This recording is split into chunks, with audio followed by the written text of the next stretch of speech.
I'm now going to be rating every single WWE SummerSlam 2025 match 1 to 10, then rating the show 1 to 10 at the end. Let's get right into this SummerSlam 2025 review, starting with the match between the tag team match, Roman Reigns and Jey Uso defeating Braun Breaker and Bronson Reed. In my opinion, first of all, this match probably gets a solid 8.5 out of 10. Really enjoyable match. You just got a match between four guys, a tag team match between four guys with completely different wrestling styles. It was a fantastic watch. Memorable moments between Roman Reigns and Braun Breaker. Breaker catching Roman Reigns with a ridiculously fast spear at a point.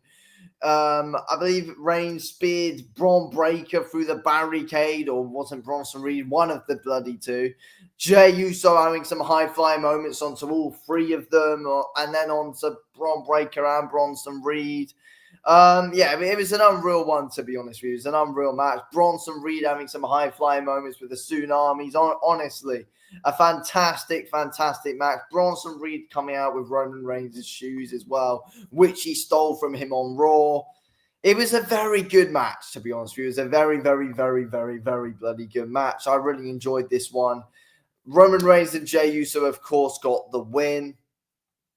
And again, Jay's just had some great high-flying moments, to be honest with you, and ended up winning the match for them both.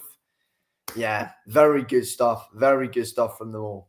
21 minutes overall. Yeah, good timing as well. It was like, it made it a lot of it made everything very unpredictable, to be honest with you. It was 50-50 throughout. It had you on the edge of your seat. Very good action. 8 out of 10.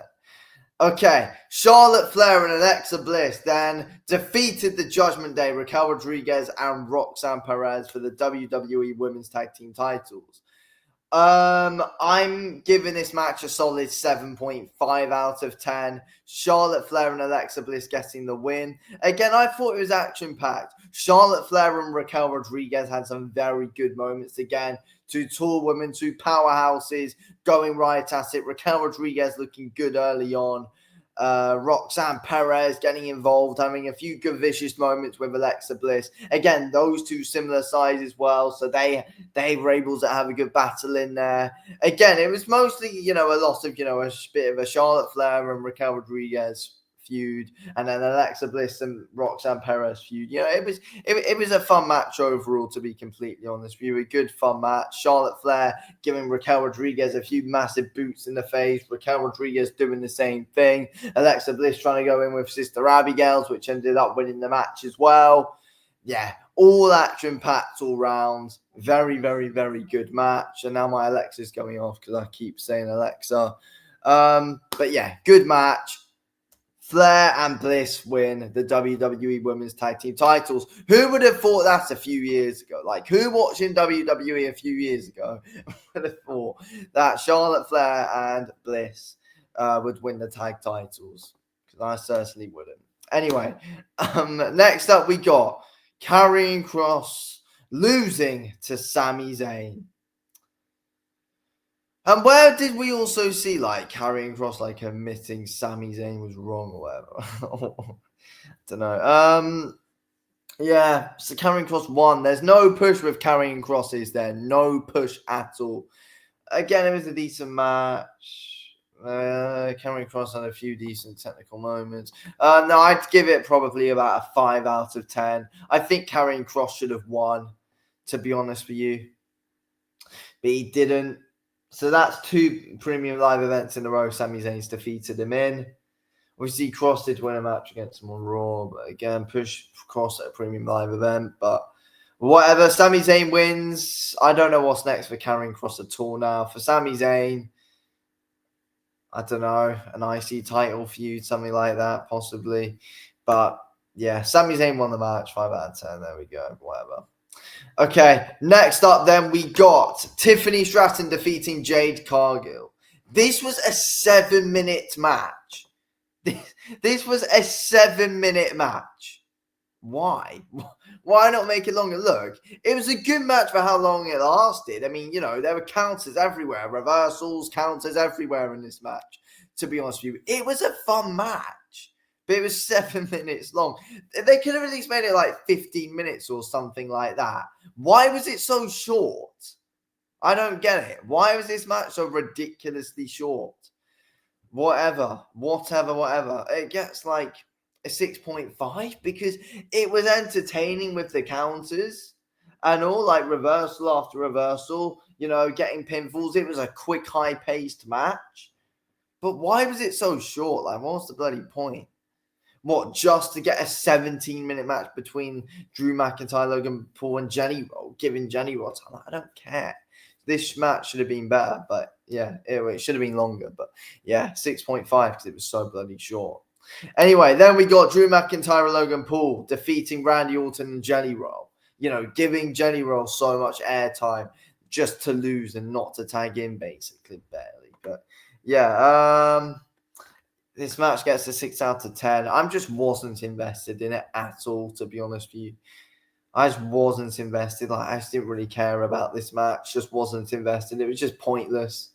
I wasn't really invested in anything about Jenny Roll either. Probably because it's not really known in the UK. But yeah, 6 out of 10. Not even going to really say much on it. Drew deserves better. Randy deserves better. Logan Paul had a good showing today, to be honest with you. I mean, to be fair, that's a positive. Logan Paul had a very good showing.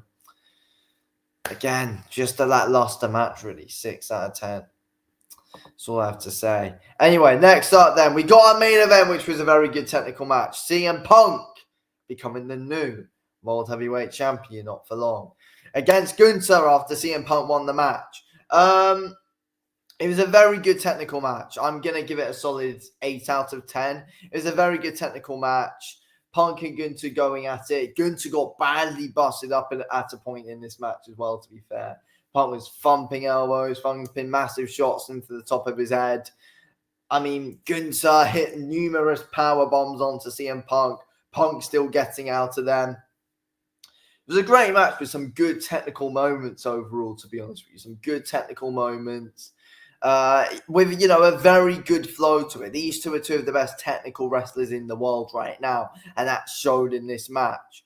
And I'm very glad we got this match on the show. Very, very, very glad we got the match on the show. And I'm actually also very glad that we got this match without the cash-in during the match. I'm glad that they got half an hour to go at it with each other in a fantastic technical match, and that is what happened.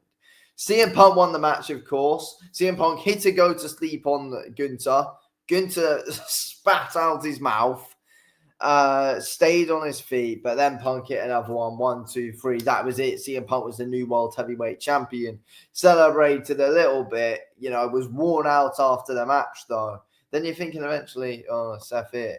Seth Rollins came out with, his knee brace, with his crutches. I generally thought it was a real injury by the way he was walking. He actually sold it ridiculously well. But then took it off, dropped the crutches, took it off, ran down to the ring, battered CM Punk on the head with his Money in the Bank briefcase, brutally whacked him around the head with it, hit the stomp on him, cashed in. 1, 2, 3. Seth Rollins is now the World Heavyweight Champion. Yeah. There we go.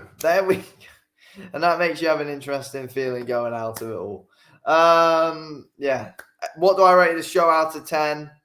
I give it a 7 overall. It could have been better. You could have had Karrion Kross win.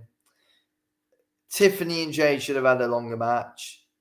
Drew McIntyre and Logan Paul versus Randy Orton and Jenny Roll should have been better. But it shouldn't have been that long. They should have made that a good high quick pace match for 7 minutes. And then, swap the timings around for that. But whatever. Then Charlotte Flair, Alexa Bliss, and Raquel Rodriguez and Roxanne Perez. Yeah, it was a good match. But it's whatever again. But Roman Reigns, Jey Uso, Braun Breaker, Bronson Reed, CM Punk and Gunther. They're the two matches that only really feel like they fully meant something. I don't know, but that's what I think. Anyway, thank you for watching. I'll speak to you on the next.